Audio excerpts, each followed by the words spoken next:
When you go in and you look at a code base, one of the first questions that you might have, especially if you're new to it, is, what does this do? And that question is actually a bit ambiguous because usually we have the docs, which tell us roughly what the developers think it does or want it to do. And then we have the code, and that's what's actually going to be running when you upload this on chain. And specifications are going to help us be more precise about this whole process to make sure that we don't get confused about those two things and to ensure that we are able to analyze the system appropriately.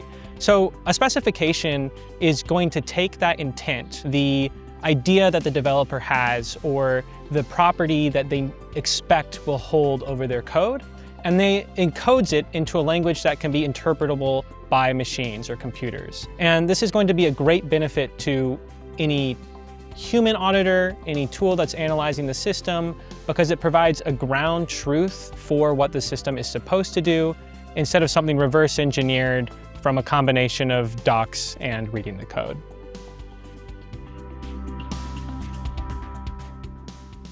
A good security specification is going to encode an important part of your system that you think is true. A lot of people, when they get started writing a specification, they might pick something super easy and super obvious, like access control. That's great for getting warm and getting started. But what you really want is for the specification to explain something about what should be true in your system and that you designed your system to enforce, but is actually a kind of complicated thing to implement in practice.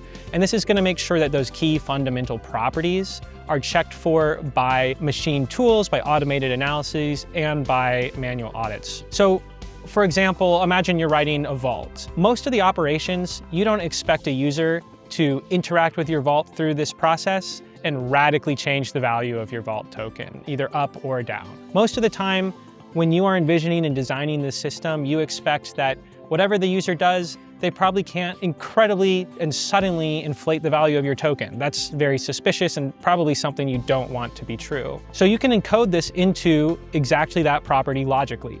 When the user does X, Y, or Z with my vault, the value of my token shouldn't change. This is a great specification because it is often difficult to implement and to enforce in edge cases, and there are real-life attacks that exploit this type of property, but it's very simple to convey and provides a great amount of safety to your protocol if it is actually enforced by your implementation.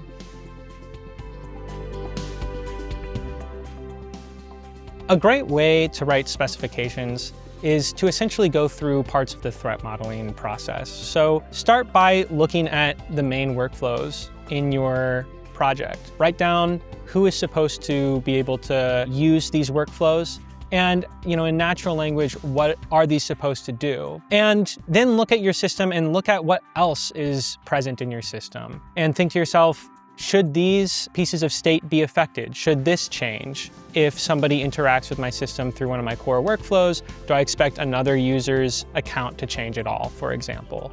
Imagine you're attacking the system and trying to violate the sort of integrity of what you want. And then once you have those attacks written down of what should not be happening when somebody interacts with your system, you've already got a spec.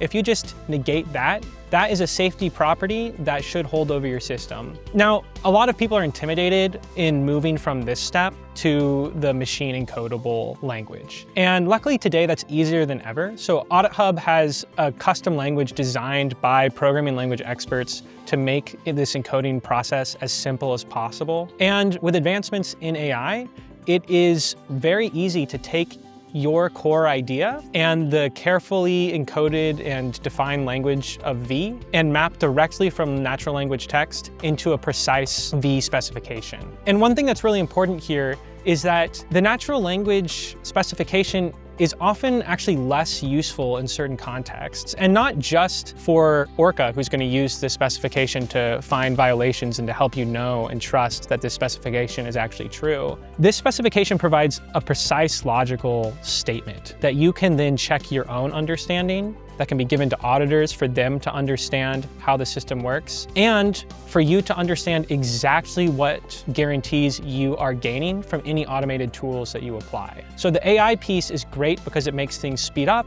but you often don't know exactly what the AI is doing. Once you've encoded your specification into a logical language, you know exactly what that specification says and exactly what guarantees tools can provide you.